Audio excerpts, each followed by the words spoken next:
Hi everyone, আশা করি সবাই ভালো আছেন। আজকে আমরা শিখব স্ল্যাশ টুল নিয়ে এবং হ্যান্ড টুল এবং জুম আউট জুম টুল নিয়ে শিখব। এই ক্লাসের মধ্যে দিয়ে আমরা সকল টুলসের কাজ শেষ করব। এরপরে আমরা মেনু বারের কাজগুলো দেখব। ঠিক আছে? প্রথমে আমি এখান থেকে একটা যদি এখানে রেক্ট্যাঙ্গেল ড্র করে নেই, এটাকে আমি স্টক কালার কালারগুলো চেঞ্জ করে দিই এবং এটাকে নান করে দিলাম। এবং সেম ভাবে যদি এখানে আরেকটা রেক্ট্যাঙ্গেল ড্র করে নেই, ধরেন আমি এটা নিয়ে একটা ডকুমেন্ট বানাতে চাচ্ছি। আমি এখানে কিছু লিখতেছি না, আপনাদের জাস্ট বোঝানোর জন্য একটা তৈরি করতেছি। আচ্ছা, এখানে ধরেন যে এখানে আমার টাইটেল, এখানে আমাদের টেক্সট। এটা একটা আমাদের ডকুমেন্ট। স্ল্যাশ টুলের মাধ্যমে আমরা একটা নির্দিষ্ট একটা অংশকে সিলেক্ট করে সেটাকে আমরা এক্সপোর্ট করে পিএনজি বা জেপিজি ফরম্যাটে নিতে পারবো। ধরেন যে আমি এটা সিলেক্ট করলাম, স্ল্যাশ টুলটা নিলাম এবং আমি চাচ্ছি যে এই শুধুমাত্র এই যে টাইটেল অংশটা, যেটা আমরা বোঝালাম, যে বোঝানোর জন্য এখানে একটা ব্ল্যাঙ্ক স্পেস দিলাম, যেটা আমাদের টাইটেল, এটা আমাদের ডকুমেন্ট টেক্সট। তো আমি চাচ্ছি যে এই অংশটা, এটাকে আমরা শুধুমাত্র এই অংশটাই আমার এক্সপোর্ট করতে হবে বা পিএনজি করতে হবে, বা এই অংশটা আমার কোনো একটা ডকুমেন্টে নিতে হবে।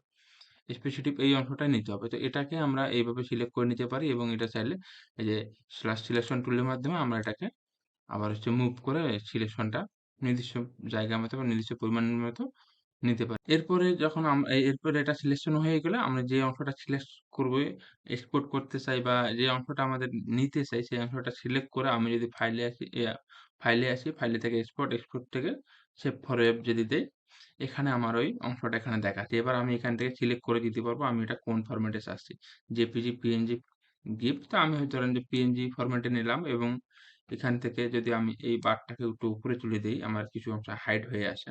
এখানে আমাদের অল স্ল্যাশ দেখাচ্ছে, অল ইউজার স্ল্যাশ এবং সিলেকশন স্ল্যাশ দেখাচ্ছে। তো আমি এটা কোন অংশটা আমরা এক্সপোর্ট করতে চাচ্ছি। তো আমি চাচ্ছি যে সিলেকশন অংশটা একটু বেশি থাকবে। ডিফল্ট আকারে অল দেয়া থাকে। তো আপনারা এখানে সিলেকশন অংশটা নেবেন এবং নেয়ার পরে যদি আমরা সেভ অপশনে ক্লিক করি, এখানে আমাদের দেখাচ্ছে আমরা এটা কোন ফোল্ডারে নিতে চাই। তো আমি এটা ডেস্কটপে নিলাম। ডেস্কটপে সিলেক্ট করে আমি যদি সেভ দেই, দেখেন এটা কিন্তু অটোমেটিক্যালি আমার ডেস্কটপে সেভ হয়ে গেছে। এই যে এখানে একটা ইমেজ নামে একটা ফোল্ডার ক্রিয়েট হয়ে গেছে এবং এটা আমি যদি ওপেন করি, দেখেন আমার এখানে শুধু এই অংশটাই আমার এক্সপোর্ট হয়ে এখানে পিএনজি আকারে দেখাচ্ছে।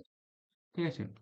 তো এই স্ল্যাশ টুলের কাজ। এরপরে হ্যান্ড টুল। আমি মুভ টুল নিলাম, সবকিছু ডিলিট করে দিলাম। তো এই হ্যান্ড টুলের মাধ্যমে আমরা এই আর্টবোর্ডটাকে যেকোনো অংশে মুভ করতে পারি।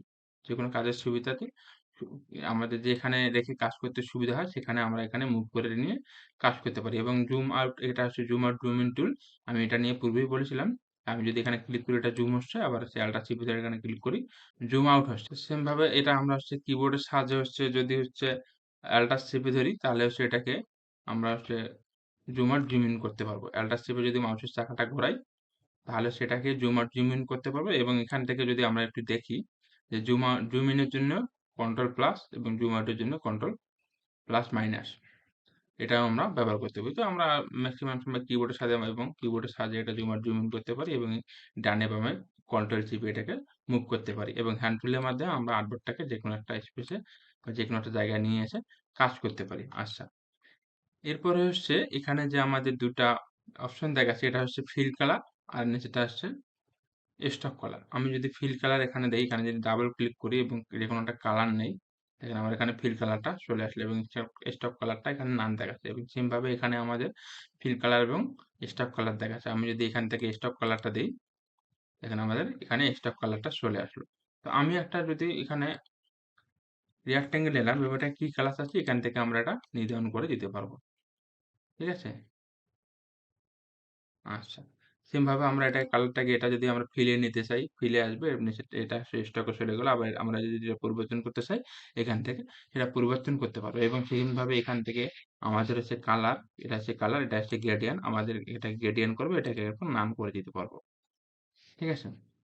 তো এই ছিল মূলত টুলস নিয়ে আলোচনা। আজকে ক্লাসের মধ্যে দিয়ে আমাদের সকল টুলস নিয়ে আলোচনা শেষ হলো। এরপরে আমরা এই অপশনগুলোর কাজ দেখব। তারপরে ডিজাইনের দিকে চলে যাব। তো ঠিক আছে? সে পর্যন্ত সবাই ভালো থাকবেন। ধন্যবাদ।